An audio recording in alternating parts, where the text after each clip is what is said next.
The baby didn't cry. That's what Almost there, saved them little one. both in the first 30 seconds. Mingjun pressed his back against the cabin door, feeling the wood grain through his soaked jacket, and listened. Chanso's eyes, dark, impossibly calm, watched him from the sling across his chest. The child somehow understood, or maybe fear had a smell even infants could taste. Outside, footsteps crunched through snow. 3 sets, professional spacing. They'd found him faster than he'd calculated. 68 hours since Seoul. 43 since the last safe house burned. The clan's reach didn't weaken with distance, it metastasized. Mingjun's hand moved to the Glock tucked against his ribs. 17 rounds. He'd need less than half if they came through the door. But then what? Run deeper into Vermont winter with a 3-week-old strapped to his chest? The mathematics of survival kept shrinking. A woman's voice cut through the wall behind him. "I don't know what you're talking about." Aisha Brown, the ranger's daughter. She'd been splitting wood when he collapsed at her tree line 20 minutes ago, and instead of screaming or calling authorities, she'd pulled him inside. Stupid, compassionate, exactly the kind of decision that got civilians buried in unmarked graves. "Ma'am, we're federal agents." The voice outside was smooth, rehearsed. "We have reason to believe a foreign national entered this property, potentially armed, potentially dangerous." Federal agents. Mingjun's jaw tightened. The clan didn't use that particular lie unless they'd already eliminated the real authorities. These were contractors, expensive, untraceable, the kind Seoul's upper echelon kept on retainer for problems that needed to disappear completely. Aisha's silence stretched 3 seconds too long. "I live alone," she finally said. "Haven't seen anyone." The lie hung in the air like cigarette smoke. Mingjun shifted his weight, felt Chanso's warmth against his sternum. In the old life, he would have already moved. Eliminated the 3 outside. Disappeared before dawn. Left the woman to whatever questions came after. Clean. Surgical. The clan taught efficiency above all else. But he'd walked away from that teaching. That was the problem. The cabin's interior smelled like pine and old coffee. A wood stove glowed in the corner. Everything neat, minimal, chosen the environment of someone who understood solitude's value. Mingjun's eyes cataloged exits: front door compromised, back door visible through the kitchen, 2 windows, attic access. All tactical positions were death traps with an infant. Outside, the lead contractor spoke again. "We appreciate your cooperation, ma'am, but we're going to need to conduct a quick sweep. Standard protocol." Mingjun heard the unspoken translation: asterisk, move aside or become a problem, asterisk. He looked down at Chanso. The baby's tiny fingers gripped his shirt. 3 weeks old. Born in a hotel room in Incheon, while Mingjun stood guard at the window, watching for headlights that never came. His wife Chanso's mother had hemorrhaged before sunrise. The clan's personal physician arrived too late, and Mingjun understood with perfect clarity that loyalty had conditions, and those conditions didn't include distractions like dying women and newborn sons. That's when he'd started planning his exit. Footsteps approached the front door. Mingjun's finger moved to the Glock's trigger guard. Muscle memory, 17 rounds, 3 targets. The mathematics were simple, but the aftermath was impossible. Kill them, and 20 more would follow. Run, and they'd track him, until exhaustion made him sloppy. Stay, and Chanso would watch his father die in a stranger's cabin. The door handle turned. Aisha's voice again, sharper now. "You have a warrant?" The handle stopped. "Ma'am, federal agents carry warrants. Let me see your identification through the window." Silence. The kind that precedes violence. Mingjun shifted position, angling toward the kitchen. If Aisha bought him 10 seconds, he could reach the back door. If she bought him 30, he might make the tree line. The woman was either remarkably brave or catastrophically naive, and both options carried the same life expectancy once the contractors decided protocol didn't matter. But something in her voice that controlled defiance reminded him of authority. Not fear pretending to be strength. Actual command. "Ma'am, step away from the door. Show me identification first." Mingjun made his decision. He moved through the kitchen, silent despite his exhaustion, and unlocked the back door's deadbolt with his free hand. Cold air knifed through the gap. Beyond the porch, the forest offered 1,000 ways to die, and exactly one way to survive. Keep moving until geography became advantage. Behind him, the front door splintered. Mingjun Quan had learned his real name at 9 years old, and by then, it was already too late to matter. Before that, he'd been number 7. The orphanage in Busan operated on a simple philosophy. Names were luxuries for children with futures. Numbers were sufficient for the rest. He'd worn number 7 like a uniform, understanding instinctively that identity was something earned, not given. The clan found him at 13. Not recruited, found. Like discovering a tool you didn't know you needed. He'd been defending a younger boy from 3 older kids behind the orphanage, and he'd done it with the efficiency that caught the attention of a man in a black Mercedes. The man watched the entire fight through cigarette smoke, never intervening, just measuring. When Mingjun broke the last attacker's wrist with a piece of rebar, the man stepped forward and asked one question. You know who those boys' father is? Mingjun hadn't. A city councilman. You just crippled his son. The man offered a cigarette. Mingjun took it, understanding that some offers aren't questions. They drove away before the police arrived, and number 7 became Mingjun Quan, junior enforcer in the Sungul faction, under the tutelage of a man called Uncle Bei, who never smiled and kept his promises with religious precision. The next 15 years taught him everything about power's grammar. How silence communicates more than threats. How loyalty is currency that appreciates through violence. How respect flows downward from fear and upward through competence. How the clan operated like a second government older than the one in Seoul, more efficient, infinitely less forgiving. He'd risen through ranks by making himself indispensable, not through ambition. Ambition got you killed. Through time's utility asterisk. When problems needed solving, Mingjun solved them. When territories needed defending, he defended them. When examples needed to be made, he made them without hesitation or excess. Clean work. Professional. The kind of reputation that opened doors and closed coffins. By 32, he managed enforcement for 3 districts. By 34, he sat in rooms where decisions about life and death were discussed over tea and cigarettes, where politicians came to ask favors, where judges learned which cases to lose. He'd accumulated the trappings of success: an apartment in Gangnam, respect from subordinates, fear from rivals, trust from the upper echelon. And then he'd met Gina. She wasn't clan, wasn't even connected. She was a nurse at a private hospital that treated certain patients without asking certain questions. She'd stitched a knife wound in Mingjun's shoulder after a territorial dispute went sideways, and she'd done it without the trembling hands he'd grown accustomed to seeing in civilians who glimpsed the underworld's machinery. "You're lucky," she'd said, threading the suture. "Quarter-inch left and you'd have severed the artery." Luck had nothing to do with it. She'd looked at him, then really looked, past the blood and the violence and the reputation, and said, "Everyone thinks that, until they bleed out alone." They'd married in a small ceremony the clan tolerated because Mingjun was useful and the woman seemed harmless. No one understood what she represented: an exit strategy. A reminder that life existed outside obligations and hierarchy. A possibility that survival didn't require drowning in other people's blood. When she got pregnant, something fundamental shifted in Mingjun's calculations. He'd overseen dozens of funerals by then. Rivals, subordinates, civilians caught in territorial disputes. Even clan members who'd made career-ending mistakes.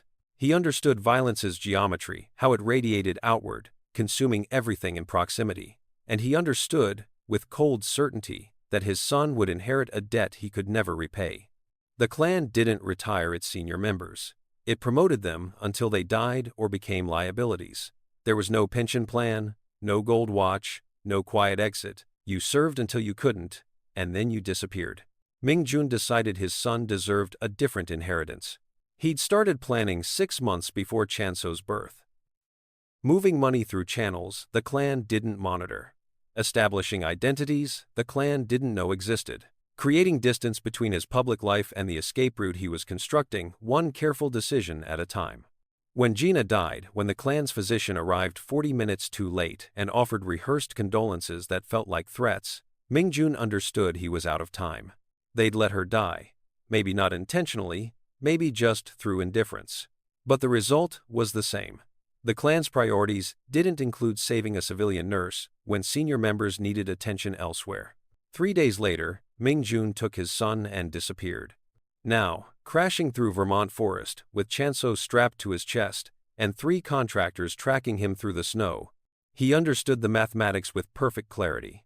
You don't leave the clan lets you go. And they never let anyone go. The tree line offered exactly 30 seconds of cover before Mingjun heard the back door explode behind him.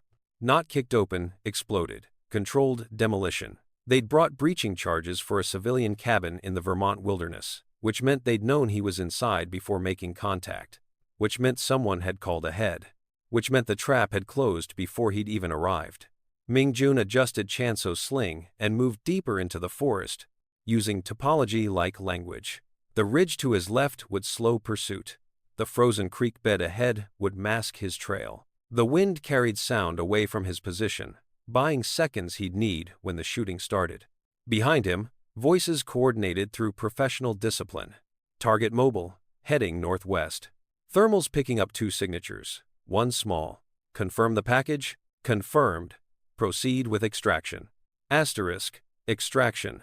Asterisk, not elimination. They wanted him alive, which changed the tactical equation completely. The clan didn't extract traitors, it erased them. These weren't clan contractors. These were someone else's problem solvers. And that someone wanted Mingjun breathing. A gunshot cracked through the forest. Not aimed at him, warning shot. The kind that says, times were faster than you think. Asterisk. Mingjun dropped into a shallow depression behind a fallen oak and drew the Glock. Chanso made a small sound against his chest, not crying. Just acknowledging the sudden movement. The baby's fingers still gripped his shirt. 3 weeks old, and already learning that silence equals survival. Footsteps approached from 2 vectors. Classic pincer, professional spacing. The third man would be hanging back, covering angles. Mingjun had maybe 45 seconds before the net tightened past escape. He aimed at the rightmost approach and waited. Patience was the first thing Uncle Bay had taught him. Asterisk. Violence is expensive. Make them pay full price. Asterisk. The contractor emerged from behind a pine, thermal scope scanning. Mingjun put 2 rounds through his chest before the man processed what he was seeing. The body dropped without ceremony. Clean, professional, the way the clan had taught him. The forest erupted with return fire. Mingjun rolled left, using the fallen oak as cover, and belly crawled toward the creek bed. Rounds chewed through bark above his head. Chanso's breathing stayed steady against his ribs, impossibly calm, as if the baby understood that panic was contagious and silence was survival. Target engaged. Cooper's down. Switch to non-lethal. Asterisk. Non-lethal. Asterisk. Rubber bullets. Maybe tasers. They really wanted him intact. Mingjun's mind worked through implications while his body worked through terrain. Someone with serious resources wanted information he possessed, or leverage over people who valued him, or perhaps just wanted to control his narrative. The clan would have sent assassins. These were handlers. The creek bed opened ahead, frozen, solid, treacherous. Mingjun slid down the embankment and started moving downstream, staying low, using ice-covered rocks as partial cover. Chanso's weight pulled at his shoulders, but the baby's silence was worth more than any ballistic vest. A voice called through the trees. Mingjun Quan, we're not your enemy. He didn't respond. Words were reconnaissance. We know about Seoul. We know about Sangul. We can protect you. Asterisk, protect. Asterisk, the word tasted like poison. Protection meant cooperation. Cooperation meant testimony. Testimony meant becoming a weapon against the clan, and once that weapon dulled, it would be disposed of with the same efficiency it had been used. Mingjun kept moving. Think about your son. He stopped. The voice continued, closer now. You can't run forever. Not with a child. We're offering extraction, witness protection, a future. The clan will never stop hunting you. Every word was true, and every word was a lie. They'd protect him until they didn't. They'd offer futures until his usefulness expired. The mathematics of survival didn't change just because the predator wore a different uniform, but Chanso deserved better than mathematics. Mingjun rose from the creek bed, Glock aimed at the voice's origin, and evaluated his options. Fight, and maybe win. Maybe die. Definitely traumatize his son with more violence. Run, and extend the chase until exhaustion made decisions for him. Surrender, and trade one master for another, one prison for another, one lifetime of obligation. 4. A branch snapped behind him. Ming Jun spun, but the taser caught him center mass before he could fire. 50,000 volts dropped him to his knees. He locked his arms around Chanso as he fell, taking the impact on his shoulder, protecting the baby with muscle memory that predated conscious thought. The Glock tumbled into the snow. Hands grabbed him. Chanso started crying. The baby's wail, high, sharp, terrified, cut through Ming Jun's nervous system like electricity had never managed. He lunged upward, throwing off the contractor, reaching for his son with hands that didn't respond properly. Someone kicked him in the ribs. Someone else grabbed Chanso's sling. Ming Jun's vision cleared enough to see a man in tactical gear trying to unbuckle the carrier.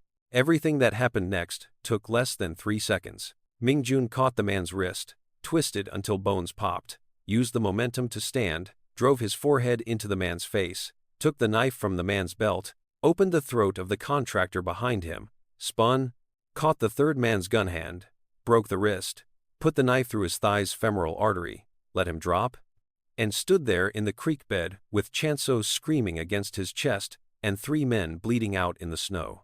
The baby's cries echoed through the forest. Ming Jun picked up the Glock with shaking hands and started walking. Behind him, one of the contractors tried to speak through his severed windpipe. Ming Jun didn't look back. The ranger station appeared through the trees, like a promise that couldn't be kept. Ming Jun stood at the edge of the clearing, evaluating. Single story, lights off, smoke from the chimney suggesting recent occupancy. A truck parked outside, covered in snow but not buried. Someone had been here within the last 6 hours. The kind of refuge that felt safe until you realized safety was just a different flavor of trap. Chanso had stopped crying 10 minutes ago, exhausted himself into sleep. Ming Jun could feel the baby's heartbeat against his ribs, fast, bird-like, fragile, 3 weeks old. Already witnessed his father kill 3 men with efficiency that would have made Uncle Bay proud and horrified in equal measure. Asterisk. Think about your son, asterisk, the contractor had said. Ming Jun thought about nothing else. He circled the station, staying in the tree line, watching for movement. No vehicles except the truck, no additional footprints, no heat signatures in the windows, either empty or occupied by someone comfortable enough with solitude to sit in the dark. Either way, tactical exposure. But Chanso needed warmth, needed shelter, needed time that Ming Jun couldn't manufacture from willpower and desperation. He approached from the back, testing each footstep for noise. The rear door was unlocked, rural trust, or tactical carelessness. Ming Jun slipped inside, with the Glock leading. The interior smelled like tobacco and old wood. A single room, Spartan, desk, radio equipment, filing cabinets, wood stove radiating heat. A man sat in a chair near the stove, hands visible, holding a coffee mug. Maybe 60, weathered, eyes that tracked Ming Jun's entry without surprise or fear. Doors open, the man said, generally means you can knock. Ming Jun kept the gun steady. Who else is here? Just me. Name's Hall. I maintain this sector. He took a sip of coffee, deliberate. You the one who painted my daughter's cabin with blood? Ming Jun's finger stayed outside the trigger guard. She wasn't hurt. That a question or a statement? Statement. Hall nodded slowly. Good, because if it was a question, we'd be having a different conversation. He gestured to the stove. Baby needs heat. You look like you need a minute to figure out your next mistake. Sit. I don't. Wasn't asking. Hall's voice carried the kind of authority that didn't require volume. You got maybe 30 minutes before the real federal agents arrive. Less if the bodies you left in my forest are who I think they are. So sit, get warm, and make a decision that doesn't involve shooting me in my own station. Ming Jun evaluated the man's posture, the steadiness of his hands, the way his eyes kept flicking to Chanso instead of the gun. Not military wrong kind of calm. Law enforcement, maybe, but retired. The kind of man who'd seen enough violence to respect it without fearing it. He lowered the Glock and sat. Hall poured a second cup of coffee from a thermos and slid it across the desk. You got a name? Or should I just call you Father of the Year? How did you? Aisha called, said 3 men claiming to be federal agents broke into her cabin looking for a foreign national with a baby. Said she lied to them, which means my daughter just became an accessory to whatever the hell you're running from. Hall's voice stayed level, but something dangerous moved behind his eyes. So before I decide whether to help or hinder, you're going to explain why she should have done anything except let them take you. Mingjun looked down at Chanso, then back at Hall. I can't, or won't. Both. Hall drank his coffee in silence. Outside, wind scraped against the station's walls. The wood stove crackled. Chanso breathed steady, oblivious. The moment stretched until Mingjun understood it was a test, silence as interrogation, patience as pressure. Finally, Hall spoke. Korean. Military bearing. Moves like someone who's killed before and will again. Running from professional contractors with a newborn in Vermont winter. He paused. Organized crime. Mingjun didn't answer, which was answer enough. Hall nodded. Figured. The kind of men who broke down my daughter's door don't work for the government, they work for people who own pieces of the government. He leaned back. So here's what happens next. Real authorities arrive in about 20 minutes. You can stay and explain yourself, which ends with you in custody and your son in social services. You can run, which ends with you frozen in the forest or full of bullets. Or, he paused. 1. You can take the truck parked outside, drive south until you hit the interstate, and disappear before anyone knows you were here. Why would you? I'm not doing it for you, Hall's voice hardened. I'm doing it for the baby. And for Aisha. Because you involved her, and she didn't ask for that. You think about that while you're running. You think about all the people you're putting at risk, because you made choices you can't unmake. The words hit harder than the taser had. Mingjun stood, adjusted Chanso's sling. Your daughter knows how to handle herself. Unlike you, she didn't leave bodies behind. Hall pulled keys from his pocket and tossed them. Truck's got a full tank. 2,300 miles south, there's a city called Tampa. Lots of Koreans, lots of tourists, lots of people who don't ask questions. You'll blend, maybe. Mingjun caught the keys. You're trusting. I'm trusting that you love that child more than whatever honor or fear or obligation brought you here. I'm trusting that maybe, somewhere under all the violence, you remember what it feels like to be human. Hall turned back to the stove. I'm also trusting that you'll be gone in the next 90 seconds, because if you're not, I stop helping and start reporting. Mingjun moved to the door, stopped. Thank you. Don't thank me. Prove me right. Hall didn't turn around. And if you ever see Aisha again, you apologize for dragging her into whatever hell you're carrying. Mingjun stepped into the cold. Behind him, Hall's voice followed. One more thing. Mingjun looked back. You think you left something behind when you ran. You didn't. Men like you don't get to leave. We just get better at pretending. The door closed. The truck's heater rattled like mortality, but it worked. Mingjun drove south through darkness that felt less like night and more like inevitability. Chanso slept in a makeshift carrier fashioned from Hall's emergency blanket and the station's first aid kit. The baby's breathing stayed steady, oblivious to the mathematics of their survival ticking down with every mile. In the rearview mirror, Vermont disappeared into memory. Mingjun's hands shook on the steering wheel, not from cold, but from aftermath. The adrenaline that kept him functional during crisis was metabolizing into something uglier. Guilt, fear, the understanding that every decision he made multiplied consequences for people who'd done nothing except show compassion. Aisha's cabin, violated. Hall's trust, weaponized. 3 contractors, dead. The clan, hunting. The authorities, closing in. And Chanso, 3 weeks old, trapped in the center of concentric circles of violence that contracted with every breath.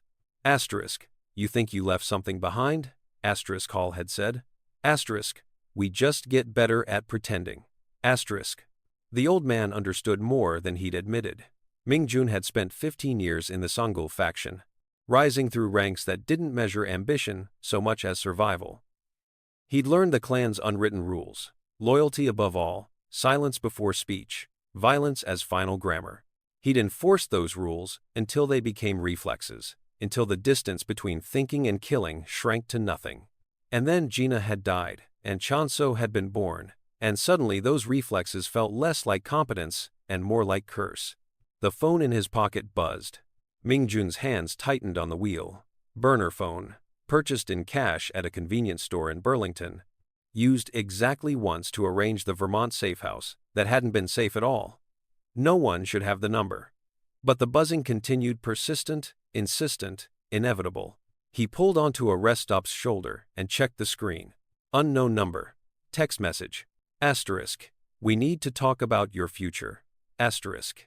Mingjun deleted it and removed the battery. The clan had found him in Vermont, which meant they'd compromised his supply chain, the forgery network, the safe house contacts, the financial channels.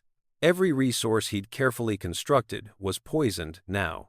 Every refuge was a trap waiting to spring. He reassembled the phone and typed a response before thinking better of it. Asterisk. I don't have a future. I have a son. Asterisk. The reply came within seconds. Asterisk. Exactly. Let's discuss his. Asterisk. Mingjun stared at the screen. The message was surgical. No threats, no demands, just implication cutting deeper than any blade. The clan understood leverage. It had taught him to find pressure points and exploit them without mercy. Now he was the pressure point, and his son was the leverage. Another message. Asterisk. You've killed 3 federal contractors. The Americans will extradite you within 48 hours unless you cooperate with our arrangement. Asterisk. Asterisk. What arrangement? Asterisk. Asterisk. The one where you live long enough to watch your son grow up. Asterisk. Mingjun's thumb hovered over the keyboard. Every response was reconnaissance. Every word gave away position. The clan was probing, measuring, testing his resolve through the same methods he'd once used on targets who thought they could negotiate their way out of obligation. But Chanso made small sounds in his sleep, and obligation suddenly felt less abstract. Asterisk. What do you want? Asterisk. Asterisk. What we've always wanted. Your compliance. Your discretion. Your continued utility. Asterisk. Asterisk. I'm done. Asterisk. Asterisk. No one is done until we're done with them. Asterisk. Before we continue, take a moment to hit that subscribe button and let us know where you're watching from. We love seeing how far our stories travel, and trust me, this one will make you think twice, because it could happen to anyone. The words appeared with clinical precision, and Mingjun recognized the phrasing. This wasn't random clan enforcement. This was someone specific, someone high enough to access contractor networks and federal extradition channels, someone who knew exactly which pressures to apply. Uncle Bay. The name materialized in Mingjun's mind like ghost. Bay, who'd recruited him at 13. Bay, who'd taught him everything about power's architecture. Bay, who never smiled and kept his promises and treated loyalty like scripture. Bay, who'd attended Gina's funeral and offered condolences that felt like cataloging instead of sympathy. Another message. Asterisk. You killed the contractor called Cooper. His wife is 6 months pregnant. His team will want accounting. Asterisk. Asterisk. They found me first. Asterisk. Asterisk. Because we told them where to look. Because you need to understand that running creates consequences for everyone, including people you'll never meet. Asterisk. Mingjun's jaw tightened. The clan's methodology, refined through decades, distribute guilt until victims felt complicit, spread consequences until escape felt more violent than compliance. Cooper's pregnant wife. Aisha's cabin. Hall's truck. 3 bodies in Vermont snow. Each one a thread connecting back to Mingjun's decision to leave. Each one a weight pressing against his son's future. Asterisk. What arrangement? Asterisk. Asterisk. Come home. Resume your position. Raise your son in the protection the clan provides. Or run until exhaustion makes you careless and your boy becomes collateral. Asterisk. Asterisk. He's not leverage. Asterisk. Asterisk. He's everything. That's why you left. That's why you'll return. Asterisk. Mingjun looked at Chanso sleeping in the improvised carrier. 3 weeks old, already learning that his father's love came wrapped in violence and flight. The baby's fingers were curled into small fists, as if preparing for fights he hadn't asked for. Asterisk. I need time. Asterisk. Asterisk. You have 48 hours before extradition paperwork completes. After that, the Americans own you, and we own them. Choose carefully. Asterisk. The phone went dead. Mingjun sat in the truck, engine idling, watching his breath fog the windshield. Hall had given him a route south, 2,300 miles to Tampa. 40 hours of driving, maybe less if he pushed. But 40 hours was 32 hours longer than the deadline the clan had imposed. The mathematics didn't work unless he disappeared completely. New identity, new country, new life built on resources he no longer possessed. Or unless he went back. Chonso's eyes opened dark, calm, impossibly aware. The baby looked at his father without crying, without fear, with something that felt almost like understanding. 3 weeks old, and already carrying more weight than any child should. Mingjun started the engine and merged back onto the highway. He didn't drive south. The truth about power is that it's never about force. Force is expensive, temporary, unstable. Real power operates through obligation, the kind that outlives threats, survives leadership changes, compounds across generations. The Sangul faction had perfected this grammar over 70 years, building an architecture of debt and loyalty that functioned like gravity. Invisible, inescapable, pulling everything toward its center. Mingjun understood this because he'd been both architect and victim. He drove north instead of south, back toward Vermont, toward the place where Aisha had sheltered him without asking questions that would have been smarter than compassion. The truck's heater rattled against the cold, and Chonso slept through miles of darkness, unaware that his father was choosing confrontation over escape, consequences over safety. Because the clan's message had contained a mistake. Asterisk. We told them where to look. Asterisk. Uncle Bay had admitted directing the contractors to Vermont, which meant he'd known about the safe house before Mingjun arrived. Which meant someone in Mingjun's supply chain had been compromised for longer than the past 72 hours. Which meant the trap hadn't closed recently, it had been closing for months, maybe longer, waiting for Mingjun to run before springing shut. The clan didn't react. It prepared. Mingjun pulled off the highway near the Vermont border and reassembled the burner phone. One message remained unread, arriving while he'd been driving, delivered after Bay's ultimatum. Asterisk. The arrangements have been made. The child will be protected regardless of your decision. We keep our promises. Asterisk. Not from Bay. Different syntax, different cadence. Someone else in the clan's upper echelon. Someone who operated through implication rather than threat. Mingjun scrolled back through the conversation thread, analyzing patterns. Bay's messages. Direct, transactional, emphasizing consequence. The new messages. Oblique, suggestive, emphasizing protection. 2 voices, 2 agendas. Potentially 2 factions. The clan's upper management consisted of 7 senior members, each controlling territory, resources, and subordinates, through Byzantine hierarchies that functioned like immune systems attacking threats, absorbing useful elements, maintaining equilibrium. Infighting was constant but managed, kept below thresholds that would attract unwanted attention. Unity was performance, not reality. Mingjun had always operated under Bay's supervision, which positioned him in one sphere of influence but not the others. When he'd left, he'd assumed unified pursuit. But the messages suggested fracture, one faction demanding his return, another offering protection regardless. Asterisk. The child will be protected. Asterisk. Promise or threat. Reassurance or leverage. The ambiguity was surgical. Designed to destabilize decision-making. Force premature commitment to one faction or another. Mingjun pulled out a second burner phone, unused, purchased simultaneously with the first. He composed a message to the unknown number. Asterisk. Who is this? Asterisk. The reply was immediate. Asterisk. Someone who understands that Chonso deserves better than his father's choices. Asterisk. Mingjun's hands tightened on the steering wheel. Using his son's name wasn't intimidation, it was demonstration. They'd accessed hospital records, birth certificates, information that should have been buried under layers of falsification. The clan's intelligence network was surgical, and someone with access was reaching out independently. Asterisk. What do you want? Asterisk. Asterisk. To offer what Uncle Bay cannot. True freedom. Complete severance from obligation. Asterisk. No one leaves the clan. Asterisk. Asterisk. No one leaves unless the clan permits it. I can provide that permission. Asterisk. The proposition hung in the digital silence like smoke. Factions within the clan rarely offered exits. They offered transfers, reassignments, new obligations disguised as opportunities. But occasionally, when the calculus of power shifted, someone high enough could authorize genuine departures.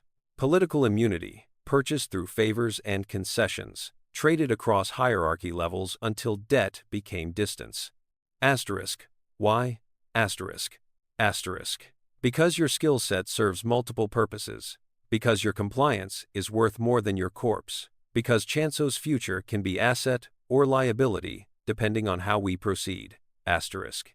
There it was. The actual transaction, not mercy, not compassion utility. Someone in the clan's upper echelon needed Mingjun alive, operational, controllable, which meant someone else needed him dead, which explained the contractors, the extradition pressure, the escalating desperation. Uncle Bay wanted him back under direct supervision. Someone else wanted him functioning independently, leverageable, useful. And Chanso was the pivot point. Asterisk. What's the price? Asterisk. Asterisk. One more job. Clean, surgical, necessary. Completion purchases your severance and the child's immunity. Asterisk. Asterisk. What job? Asterisk. Asterisk. Eliminating the man trying to kill you. Asterisk. Mingjun stared at the screen. The proposition was elegant in its brutality. Solve the clan's internal conflict by removing Bay. Secure his own departure by executing the one person who'd taught him everything about survival and violence. The kind of transaction that closed circles and opened graves. Asterisk. Why Bay? Asterisk. Asterisk. Because he's become liability. Because his methods attract attention we can't afford. Because he trained you specifically for this purpose. Asterisk. The last line hit like revelation. Bay had recruited Mingjun at 13. Had mentored him through 15 years, had positioned him with access to upper echelon discussions, territory management, enforcement protocols, had created the perfect weapon and pointed it at problems that needed solutions. But weapons eventually turned toward their makers. That was physics, not treachery. Had Bay always known? Had every lesson, every promotion, every trust been preparation for this moment? Asterisk. You're asking me to kill my mentor. Asterisk. Asterisk. I'm asking you to prioritize your son over nostalgia. Asterisk. Asterisk. It's not nostalgia. Asterisk. Asterisk. Then what is it? Asterisk. Mingjun looked at Chanso sleeping in the carrier, 3 weeks old, already inheriting debts he'd never agreed to, consequences he'd never earned. The baby's existence was leverage, shield, and curse simultaneously. Every decision Mingjun made would ripple through his son's life until the distance between father's choices and son's outcomes disappeared completely. Asterisk. When? Asterisk. Asterisk. 72 hours. Location and logistics will follow. Completion triggers immediate severance protocols. Failure triggers Bay's extradition mechanisms and the child's absorption into clan infrastructure. Asterisk. Asterisk. Absorption. Asterisk. Asterisk. Protection. Education. Preparation for eventual utility. The same path you walked. Asterisk. The words landed with crystalline clarity. Comply, or watch your son become you. The clan's eternal recursion, consuming each generation, refining methods, perpetuating cycles that outlasted individual lives. Mingjun deleted the conversation and removed the battery. Outside, snow began falling again, soft, persistent, erasing tracks with patience that looked like mercy. He drove north through the storm, toward Aisha's cabin, toward the one place where compassion had interrupted violence, toward a decision that couldn't be delayed any longer. Behind him, the highway disappeared into white. Aisha's cabin was dark when Mingjun arrived. Not abandoned, lived in darkness, the kind that accumulates when someone chooses solitude over electricity, when quiet becomes preference instead of punishment. A single lamp glowed in the front window, low and steady, suggesting occupancy despite the broken front door covered with a tarp. Mingjun parked Hall's truck in the tree line and approached on foot, Chanso bundled against the cold. The baby had developed a cough, wet, persistent, troubling, 3 weeks old and already showing signs that Vermont winter was incompatible with survival. The mathematics kept tightening. Flee and watch his son sicken. Return and watch him become weapon. Comply and become executioner. No good options, just degrees of compromise. He knocked soft, specific rhythm. Hall would have called ahead, would have warned her. The question was whether she'd answer, or whether she'd already reported to authorities and accepted her role as witness rather than accomplice. The door opened. Aisha stood backlit by lamplight, holding a rifle with competent familiarity, not aimed at him, but not lowered either. Her expression was unreadable, not fear, not anger, something closer to evaluation. She'd changed clothes, cleaned the blood from earlier, transformed back into the version of herself that split wood, and lived alone, and didn't ask questions that needed complicated answers. "Your father called?" Mingjun asked. "He did. And you stayed anyway." "My cabin." She lowered the rifle slightly. "You planning to bleed on my floor again, or can I assume this visit ends differently?" "I need." Mingjun stopped. What did he need? Shelter? Redemption? Permission to involve civilians in clan politics? The baby's sick. Aisha's expression shifted. Professional assessment, the kind nurses develop after years of deciding who needs immediate care versus who can wait. She stepped aside. Inside, quickly. The cabin's interior was warmer than the forest, but colder than safety.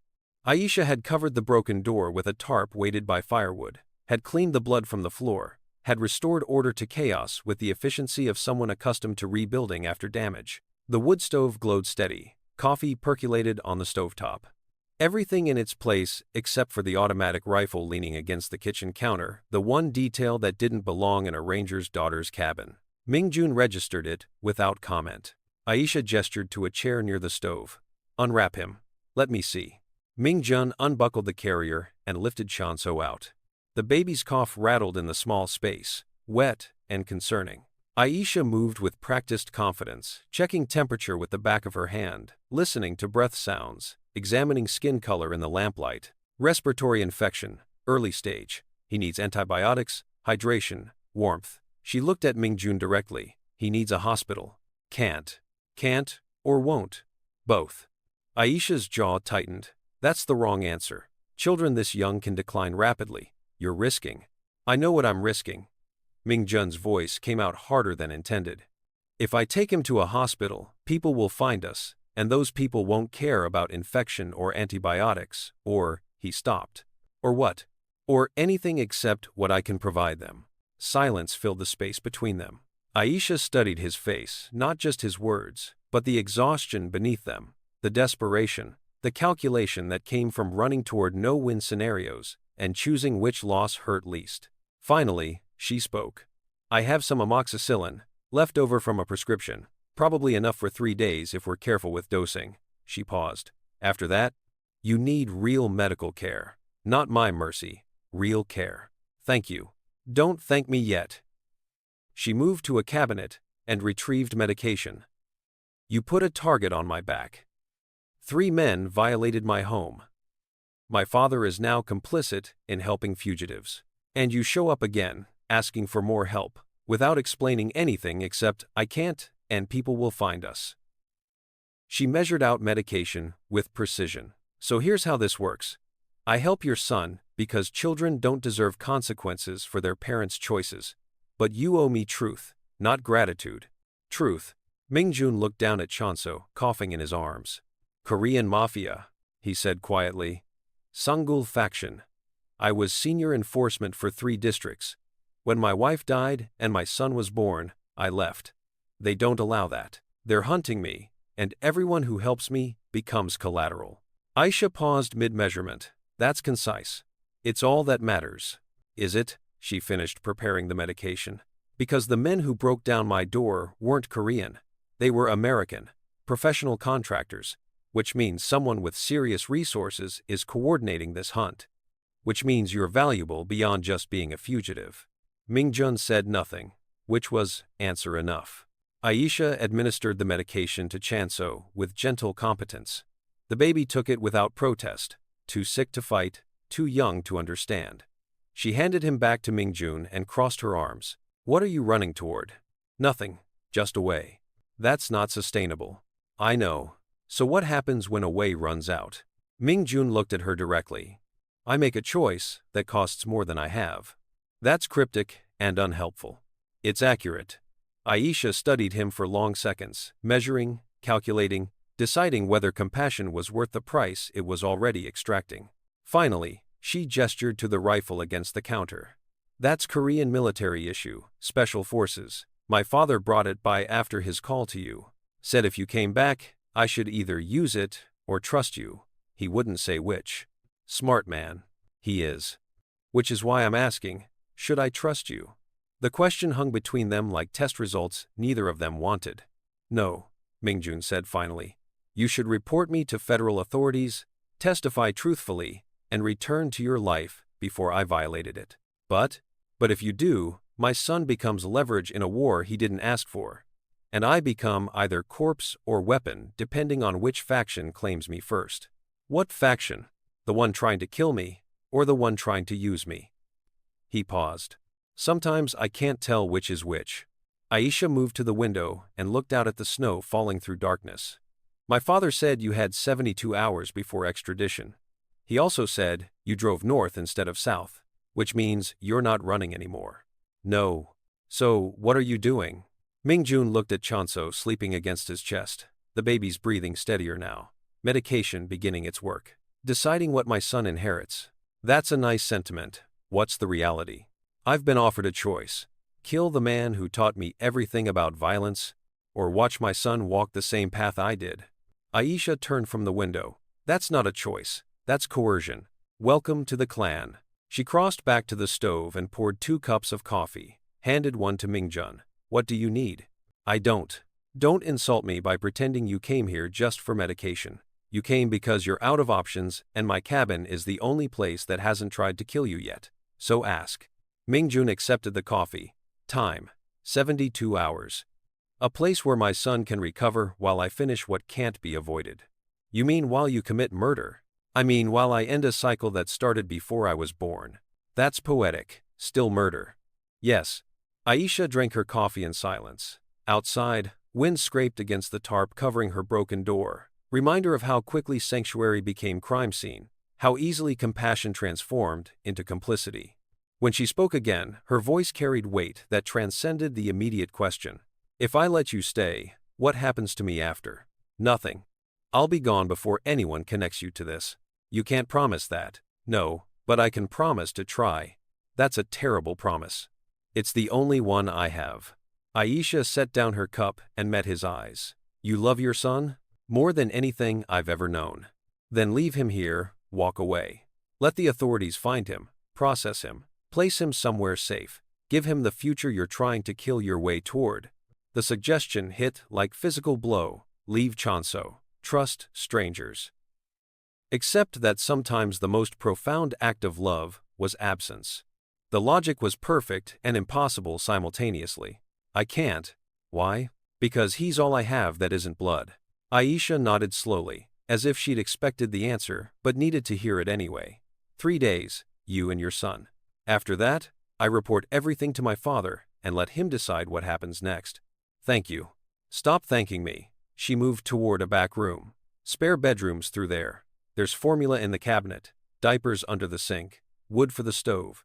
My father's rifle if things go wrong. She paused in the doorway. Don't make them go wrong.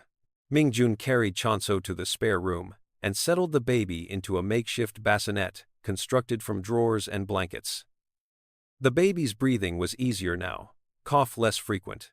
3 weeks old and already resilient in ways that made his father's heart break. Through the wall, he heard Aisha moving in the main room, checking locks, positioning the rifle, preparing for scenarios that civilians shouldn't need to prepare for. Mingjun pulled out the burner phone and composed a message to the unknown number. Asterisk, location confirmed. Timeline accepted. Send details. Asterisk. The reply came within minutes. Asterisk, Uncle Bay will arrive at coordinates 44.5 degrees north, 72.7 degrees west, at 0200 hours, 48 hours from now. He'll be alone, expecting negotiation. You'll need to be faster than his expectations. Completion triggers severance. Asterisk. Mingjun studied the coordinates. Rural Vermont, 20 miles west. Abandoned logging site. Exactly the kind of location where clan business concluded without witnesses. Asterisk. Why will he be alone? Asterisk. Asterisk. Because I told him you requested private meeting. Because he believes you're considering return. Because his arrogance exceeds his caution. Asterisk. Asterisk. And if I fail? Asterisk. Asterisk. You won't. You're exactly the weapon he designed you to be. Asterisk. The conversation ended. Mingjun looked at his son sleeping in the makeshift bassinet, then at the phone in his hand. 2 days until confrontation. 2 days to prepare for killing the man who'd saved him from anonymity and taught him how to survive through violence. 2 days to decide if freedom could be purchased with blood, or if blood only ever generated more obligation. Chanso stirred in his sleep, made small sounds that might have been dreams. Mingjun set the phone aside and kept watch through the night. Morning arrived with the kind of silence that precedes consequence. Mingjun woke to find Aisha already at the stove, coffee brewing, rifle within arm's reach, but not actively held. She'd positioned herself between the front door and the spare bedroom, tactical awareness disguised as hospitality. The woman understood more about protection than she'd admitted. Chanso's cough had improved overnight. The baby slept soundly, fever reduced, breathing easier. 48 hours until everything changed, and Mingjun needed that time to matter. He emerged from the spare room. He's better. Aisha nodded without turning. Antibiotics work fast at that age, assuming we caught it early enough. We did. You don't know that. I'm choosing to believe it. Belief isn't medicine. She poured coffee and slid a cup across the counter. You have 48 hours until whatever you're planning. What happens in the meantime? I prepare for conversation that might turn violent. That's a delicate way of describing murder. Mingjun accepted the coffee. The man I'm meeting taught me that language matters. Violence is surgical. Murder is emotional. I need to be surgical. And if surgery fails, then everything after becomes academic. Aisha studied him over her cup. My father said men like you don't leave the life. He said you just get better at pretending. That true? Your father is observant. That's not an answer. It's the only one I have. Mingjun drank the coffee bitter, strong, grounding. When I was 13, Uncle Bei pulled me out of an orphanage and taught me how power works. Not through force, through obligation. He showed me that violence is expensive, but debt is infinite. That loyalty purchased through fear lasts exactly as long as the fear. That real control comes from making people believe they chose their position. That's philosophy. Not preparation. It's both. Because tomorrow night, I need to apply 15 years of lessons against the man who taught them. And the only advantage I have is that he believes I'm still learning. Aisha set down her cup. What do you need? Time, privacy, information about the coordinates I was given. You need reconnaissance. Yes. Which means leaving your son here while you scout terrain. Mingjun glanced back at the spare bedroom. Yes. That's trust. Or desperation. Sometimes they're the same thing.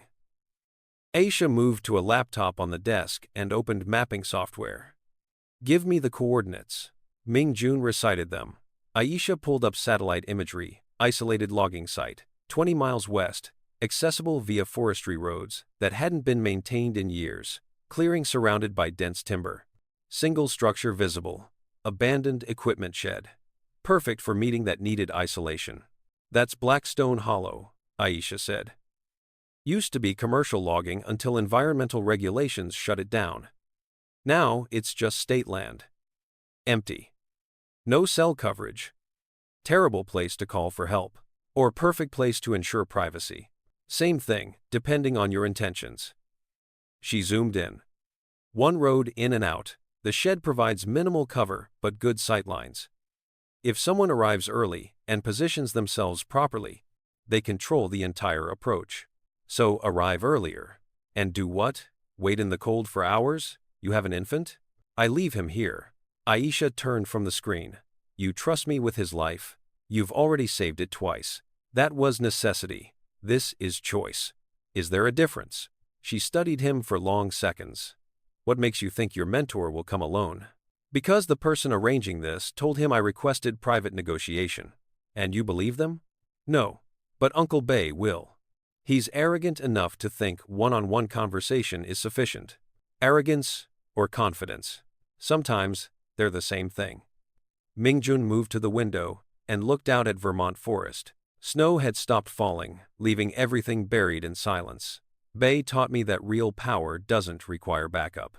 If you need protection, you're already admitting weakness. He'll come alone because anything else admits I'm threat instead of asset. That's a lot of faith in psychology.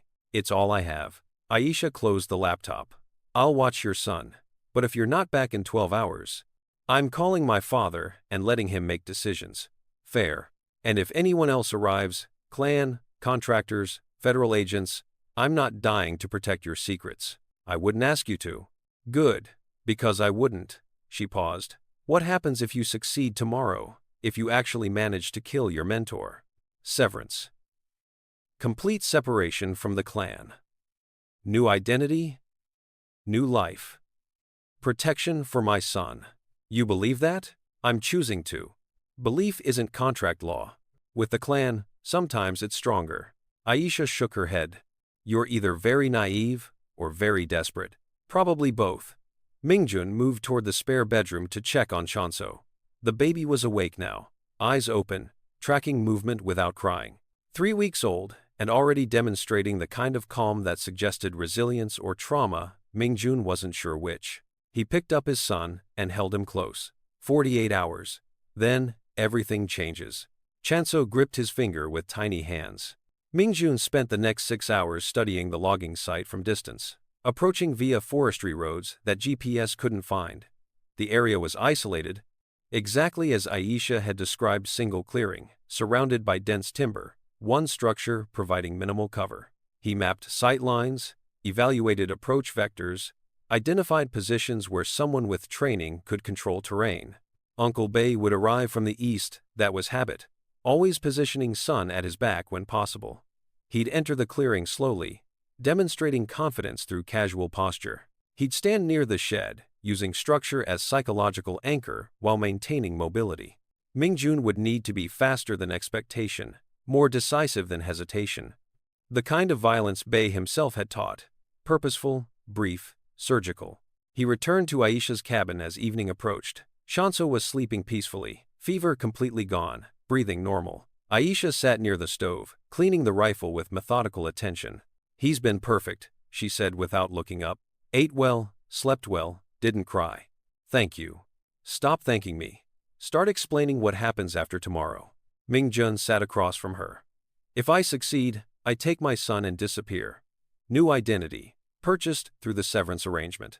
The clan provides protection against future retaliation.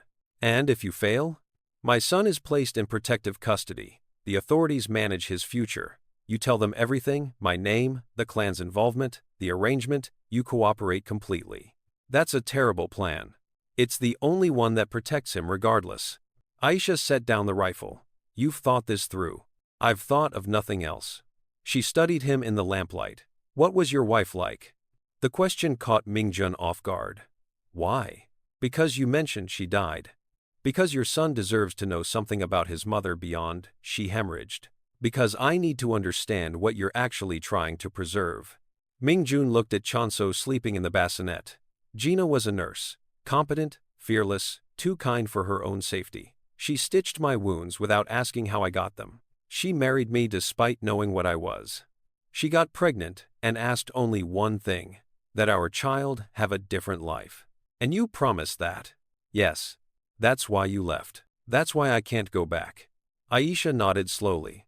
When you meet your mentor tomorrow, what will you say before you kill him? Nothing. Words are reconnaissance. That's cold. That's survival. No, Aisha said quietly. That's what you've been taught. Survival is what comes after. Mingjun had no response. They sat in silence as darkness filled the cabin.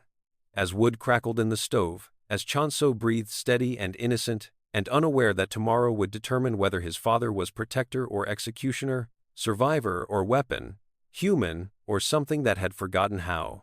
The logging site at Blackstone Hollow looked like abandonment felt. Mingjun arrived 4 hours before the scheduled meeting, parking Hall's truck 2 miles east and approaching on foot through terrain that resisted progress. The equipment shed stood at the clearing's center, rusted, collapsing, useless for anything except marking where industry had died and forest had begun reclaiming territory. 0200 hours. February cold, that turned breath visible and made fingers ache inside gloves. No moon, just starlight filtering through clouds that threatened more snow. Perfect conditions for violence. Mingjun positioned himself 40 meters north of the shed, elevated slightly on a ridge that provided sightlines without exposure. He'd left the Glock with Aisha, too loud, too obvious. Instead, he carried a suppressed .22 pistol, purchased from contacts he'd cultivated before leaving Seoul. 8 rounds. Subsonic ammunition. Effective at close range, nearly silent at distance. He settled into position and waited. Uncle Bae taught patience before he taught anything else. Asterisk. Violence is expensive. Make them pay full price. Asterisk. The lesson echoed across years, delivered in quiet rooms, where decisions about life and death were discussed over tea and cigarettes, where young Mingjun learned that power wasn't about quickest draw but best positioning. Now he needed to be faster than his own training. At 0145 hours, headlights appeared on the eastern approach. Single vehicle, moving slowly, demonstrating confidence. Bae had come exactly as predicted. Alone. Punctual. Arrogant. The vehicle stopped at the clearing's edge. Lights extinguished. Door opened. Uncle Bae emerged, like memory made physical. Mingjun hadn't seen him in person since Seoul. 73 years old, moving with deliberate precision that suggested calculation rather than age. Black coat, hands visible, no weapons drawn. He stood beside the vehicle for 30 seconds, scanning the clearing with tactical awareness that hadn't diminished. Then he walked toward the shed. Mingjun tracked him through the pistol's sight. Center mass. Easy shot. Squeeze. Exhale. Complete the severance arrangement. Take Chonso and disappear into whatever future the clan's upper echelon had purchased. His finger moved to the trigger. Bae stopped halfway to the shed and spoke into the darkness. You're early. That's good training. Mingjun didn't respond. Also predictable. You always preferred elevation and distance. I taught you that. Bae turned slightly, not quite facing Mingjun's position, but close enough to demonstrate awareness. Come down, we'll talk like civilized people. Nothing civilized about this. Then we'll talk like professionals. Bae pulled cigarettes from his coat and lit one, the flame briefly illuminating his face. You've been offered arrangement, severance, in exchange for my death. Someone in our organization believes I've become liability. They're using you as solution. I know. Do you know who? Does it matter? Substantially. Bae exhaled smoke. Because whoever made that offer has no authority to guarantee severance. The upper echelon doesn't operate through intermediaries for matters this significant. Which means you've been lied to. Which means your son's future remains exactly as compromised as before you started running. Mingjun's finger stayed on the trigger. You tracked me to Vermont. You sent contractors. I sent protection, poorly executed. Apparently, Bae took another drag. The contractors were supposed to extract you before other factions could claim you. Instead, they demonstrated incompetence and forced your hand. For that, I apologize. Apologize. Sincerely. Bae turned fully toward Mingjun's position now. I recruited you at 13 because you demonstrated capacity for strategic violence without emotional corruption. I trained you because that combination is extraordinarily rare. I promoted you because you earned it. And I let you leave because sometimes the best way to control an asset is to let it believe it's free. The words landed like surgical incision. You let me leave. The tracking, the contractors, the pressure, all theater. Designed to make you run until running became unsustainable. Designed to present choice between returning under my supervision or accepting assistance from rivals who lack my investment in your future. You killed my wife. No, I failed to save her. There's difference. Bae's voice held something almost like regret, but I understand why you blame me. Blame is simpler than grief. Mingjun stood from his position, keeping the pistol trained. He walked down the ridge slowly, closing distance until he stood 10 meters from his mentor. Close enough to see details. The gray in Bey's hair, the exhaustion around his eyes. The steadiness of hands that had orchestrated violence for 5 decades. Someone offered me severance, Mingjun said. Complete separation, protection for my son. All I had to do was kill you. And you believed them? I'm choosing to. That's faith, not strategy, Bey flicked ash. Who made the offer? Unknown number. Sophisticated communication security. Claims to be upper echelon. Did they provide verification? Clan protocols? Secondary confirmation? Mingjun's silence was answer. Bey nodded. Then you've been recruited by someone ambitious and short-sighted. Probably middle management attempting coup. They're using your desperation as weapon against me, assuming either you'll succeed and eliminate their competition, or you'll fail and demonstrate weakness they can exploit during reorganization. Or you're lying. Certainly possible. Bey took final drag and dropped the cigarette. So here's test. Pull the trigger. Complete your arrangement. Then try to collect promised severance from people who don't exist at level they claimed. See how long you and your son survive when middle management realizes you're more valuable as cautionary example than free agent. Mingjun's finger tightened on the trigger. Or, Bey continued, come home. Resume your position. Raise Chonso inside protection only the clan provides. Let him inherit your competence without your trauma. Give him what you never had. Choice. The clan doesn't offer choice. No, we offer survival. Everything else is negotiable. The pistol stayed level. Why should I trust you? Because I've had 3 opportunities to kill you since Vermont and haven't taken any of them. Because I'm standing here, unarmed, offering conversation instead of consequence. Because despite everything you think about me, I kept one promise I made when I recruited you 15 years ago. What promise? That I'd teach you to survive. Not thrive, not prosper, survive. The rest is up to you. Mingjun stared at the man who'd shaped his entire adult life. The mathematics were impossible. Trust and betray were synonyms in the clan's language, and Bey had written that language over decades. But Chonso deserved more than mathematics. What happens if I lower this gun? We drive back together. I personally guarantee your son's safety. You return to modified position enforcement coordinator, reduced field exposure, legitimate business development. Chonso grows up protected, educated, prepared for future that doesn't require violence. And if I don't trust that, then pull the trigger. Kill me. Try to collect fictional severance. Watch your son become exactly what you tried to prevent. The wind carried sound through the clearing branches, scraping, snow shifting, the ambient noise of wilderness that didn't care about human decision-making. Mingjun lowered the pistol. Bey exhaled slowly. Smart choice. Or catastrophic mistake. Sometimes they're same thing. Movement erupted from the tree line 3 shapes. Tactical gear, weapons raised. Not contractors, not clan enforcement. Government agents, real ones, moving with coordinated precision that suggested months of surveillance. Federal agents. Drop your weapons. Mingjun's mind processed implications in compressed milliseconds. Entire conversation had been monitored. Clearing was under observation. The arrangement was never about severance or survival. It was about building prosecutable case against clan leadership, using Mingjun as unwitting informant. Bey smiled slightly. Told you someone was using you. The agents closed distance. On the ground, both of you. Mingjun looked at his mentor. You knew. I suspected. You confirmed it by coming. Bey raised his hands slowly. They'll offer you witness protection now. Real version, not the fiction that brought you here. They'll want testimony about clan operations, upper echelon, financial networks, and you'll cooperate because refusing means your son becomes ward of the state.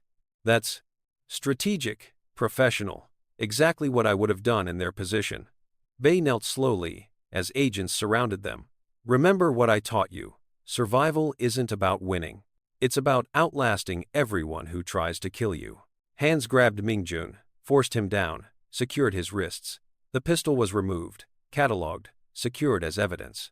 Someone read rights he'd memorized years ago, in different language, different context, same outcome. Through the chaos, he heard Bey speaking to the lead agent. I'll require separate counsel and assurance that the child is protected regardless of his father's cooperation." The agent responded with bureaucratic precision. Mingjun stopped listening.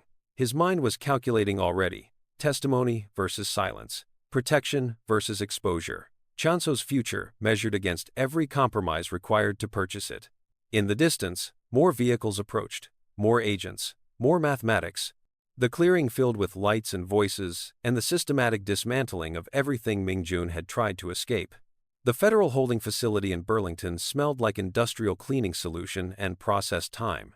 Mingjun sat in an interview room, hands cuffed to a table, bolted to the floor, watching Assistant U.S. Attorney Patricia Vance organize files with a kind of precision that suggested she'd done this before, would do it again. Considered human testimony to be data points in larger prosecution. 3 weeks since Blackstone Hollow. 3 weeks since agents had systematically dismantled the fiction that anyone, the anonymous messenger, even Mingjun himself, controlled what happened next.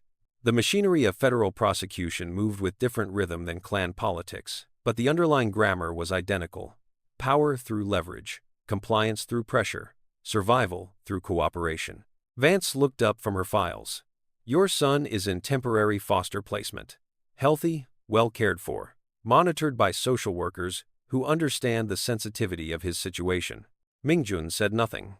"He can remain there indefinitely, or he can be returned to you following your cooperation with our investigation." She paused. "That's not threat, it's procedural reality." "Sounds like threat. Then you're not listening carefully." Vance opened the first file. Songul Faction, 70 years of operation. Estimated annual revenue, $400 million. Primary activities: extortion, money laundering, human trafficking, contract violence. Senior leadership structure: 7-member council. Functionally autonomous, unified through shared interest in avoiding external scrutiny. She pushed a photo across the table. Uncle Bae, taken during surveillance. Kim Bae-jun, 63 years with the organization, personally responsible for approximately 40 documented homicides, orchestrating hundreds more. Currently in federal custody, awaiting trial on RICO charges that will put him away for the rest of his natural life. Vance looked at Mingjun directly. He's cooperating, fully, providing testimony, documentation, operational details. He's already implicated 15 other senior members. He's protecting himself. He's surviving, just like he taught you. Mingjun looked at his cuffed hands. "What do you want?" "Everything. Your timeline with the organization, enforcement operations you participated in or witnessed. Financial structures. Political connections. Hierarchical relationships. Particularly information about the upper echelon, the people Bae can't or won't identify. And if I refuse, your son enters permanent state custody. You face 15 counts of murder, for hire, conspiracy, weapons trafficking, federal prison, no parole, no contact with your child. He grows up knowing his father chose silence over presence." Vance's voice stayed professional, almost compassionate. "Or you cooperate, you testify. You help us dismantle an organization that's operated unchecked for 7 decades. And afterward, you and your son enter witness protection, with new identities, government support, and distance from everything that brought you here. That's not choice. That's coercion. Welcome to federal prosecution." The echo was intentional. Mingjun heard it clearly. Welcome to the clan. Same grammar, different speaker. Power through obligation, compliance through leverage, survival through accepting that autonomy was fiction, and control was just choosing which master seemed least predatory. He looked at Vance directly. "What happens to the people who helped me?" Aisha Brown. Her father. Witnesses, not accomplices. They'll testify about your contact with them, then return to their lives. We've already interviewed them. Both were cooperative. They shouldn't be punished for. They won't be. Vance's voice softened slightly. Miss Brown asked about your son actually. Wanted assurance he was being properly cared for. We provided that assurance. Something in Mingjun's chest tightened. Aisha, who'd sheltered them without asking for explanation. Hall, who'd given them his truck and pathway south. Both dragged into testimony, into permanent record, into the expanding consequences of his decision to leave. Asterisk. You put a target on my back. Asterisk, Aisha had said. And he had. And now she'd carry that weight forever. I'll cooperate, Mingjun said quietly. Full testimony. Everything I know. On one condition. Federal prosecutors don't negotiate with Cass. One condition. His voice hardened. When my son is old enough, I tell him the truth. Not your version. Not the sanitized witness protection narrative. The truth. That his father was enforcer for criminal organization. That his mother died because of that involvement. That everything after was attempt at redemption that failed. Vance studied him for long seconds. Why? Because he deserves to understand the cost, not just of leaving the clan, but of being in it. Of every choice that led to him being born into debts he never agreed to.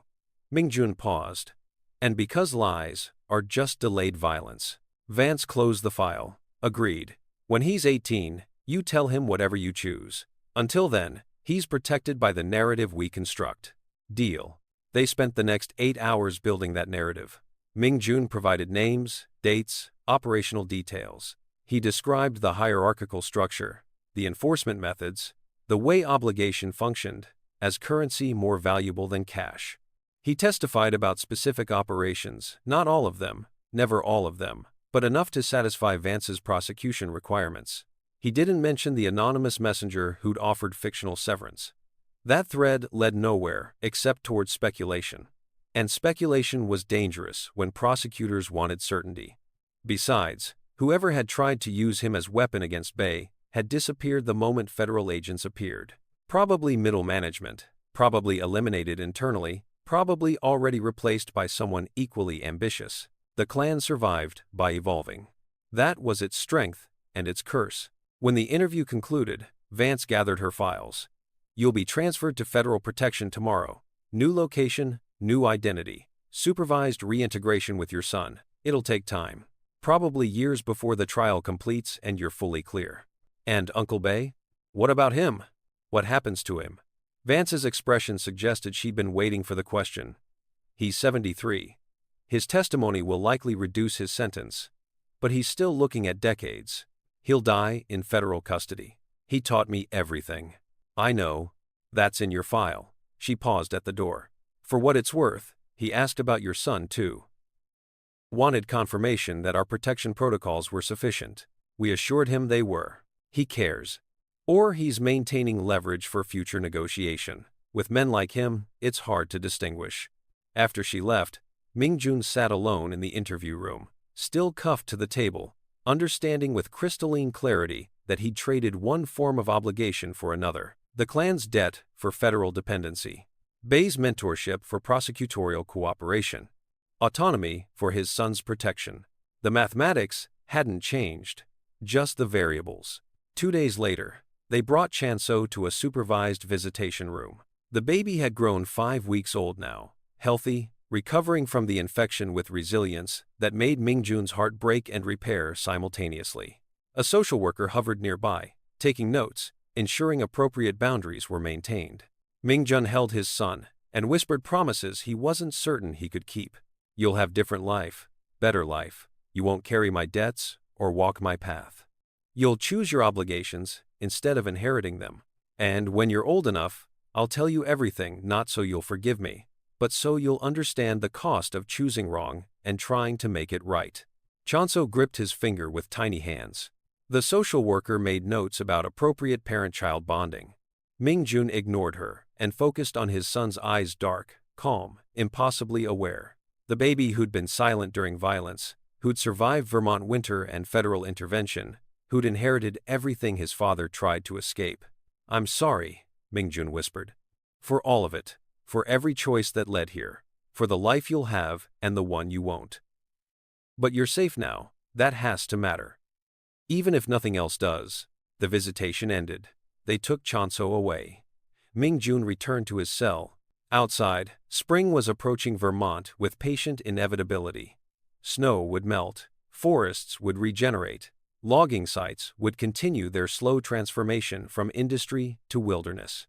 Life would continue with indifference to human drama. Mingjun sat in the cell and thought about cost. The clan had taught him that violence is expensive. That power requires sacrifice. That survival means outlasting everyone trying to kill you. But they'd never taught him what came after survival, when the violence ends and the sacrifices compound and outlasting feels less like victory and more like extended consequence. Uncle Bay had been right about one thing. You don't leave the clan, you just get better at pretending. But maybe pretending is enough.